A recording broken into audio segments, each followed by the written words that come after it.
Latest world news. The UN envoy to Syria has urged the US and Russia to intervene at the highest level to save struggling peace talks. Speaking after briefing the Security Council on the peace process, Staffan de Mistura said a partial truce agreed in February was barely alive. Violence in Syria has intensified in recent days, despite the ceasefire. At least 20 civilians were reportedly killed on Wednesday in government strikes on a hospital and nearby residential building in eastern Aleppo. The dead included children and the only pediatrician left in rebel-held areas of the city, civil defense volunteers told AFP news agency.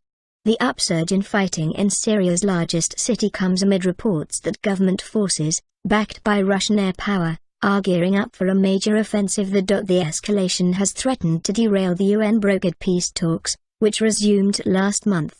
The Western-backed opposition delegation, the High Negotiations Committee, HNC, last week suspended its role to protest against alleged ceasefire violations by the government and a fall in humanitarian aid deliveries to besieged areas. Speaking on Wednesday, after a third round of talks in Geneva, Mr. de Mistura said the fragile cessation of hostilities could collapse any time.